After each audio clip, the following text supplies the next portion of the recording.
এই ভিডিওটি দেখার পর টিকটকের ভিডিও ডাউনলোড করার জন্য আর কারো সাহায্যের প্রয়োজন হবে না। বন্ধুরা, অনেক সময় আমরা টিকটকে এমন ভিডিও দেখি যা ফোনে সেভ করে রাখতে ইচ্ছা করে, কিন্তু অনেক ভিডিওতে ডাউনলোড করার সুবিধা থাকে না, অথবা ডাউনলোড করলে ওয়াটারমার্ক থেকে যায়। আজকের এই ছোট্ট ভিডিওতে আমি দেখাবো কিভাবে খুব সহজে টিকটকের ভিডিও ডাউনলোড করবেন। তাই ভিডিওটি স্কিপ না করে শেষ পর্যন্ত দেখতে থাকুন। শুরুতেই আপনারা টিকটক অ্যাপে চলে যাবেন। টিকটকে যাওয়ার পর ভিডিও ডাউনলোড করার জন্য আগে আপনাকে ভিডিওর লিঙ্কটি কপি করতে হবে। ভিডিওর লিঙ্ক কপি করার জন্য ভিডিওর শেয়ার বাটনে ক্লিক করবেন।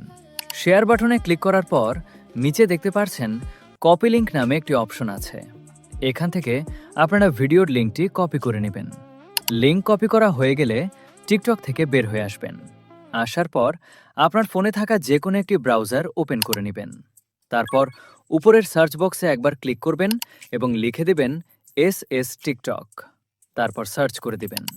সার্চ করে দেওয়ার সাথে সাথেই তাদের অফিসিয়াল ওয়েবসাইট চলে আসবে। এখান থেকে আপনারা ওয়েবসাইটটির মধ্যে প্রবেশ করবেন। এখানে আপনারা টিকটক থেকে যে ভিডিওটির লিঙ্ক কপি করেছিলেন সেই ভিডিওটির লিঙ্ক দিতে হবে। লিঙ্কটি দেওয়ার জন্য পেস্ট বাটনে ক্লিক করবেন। ক্লিক করার সাথে সাথেই এখানে লিঙ্কটি চলে আসবে। তারপর নিচের ডাউনলোড অপশনে ক্লিক করবেন। ক্লিক করার সাথে সাথেই একটু লোড নিয়ে ভিডিওটি ডাউনলোড হওয়ার জন্য প্রস্তুত হয়ে যাবে। আপনারা চাইলে এখানে একটি বিজ্ঞাপন দেখে ভিডিওটি এইচডি কোয়ালিটিতে ডাউনলোড করতে পারবেন। আর দ্বিতীয় অপশনটি ব্যবহার করে ওয়াটারমার্ক ছাড়া ভিডিওটি মিডিয়াম কোয়ালিটিতে ডাউনলোড করতে পারবেন। তাছাড়া নিচে থাকা অপশন থেকে ভিডিওটির অডিও আলাদাভাবে ডাউনলোড করতে পারবেন। তো বন্ধুরা, এই ছিল আজকের ভিডিও। ভিডিওটি ভালো লাগলে অবশ্যই একটি লাইক দিবেন। আর এমন আরও টিপস পেতে চ্যানেলটি সাবস্ক্রাইব করে পাশে থাকবেন।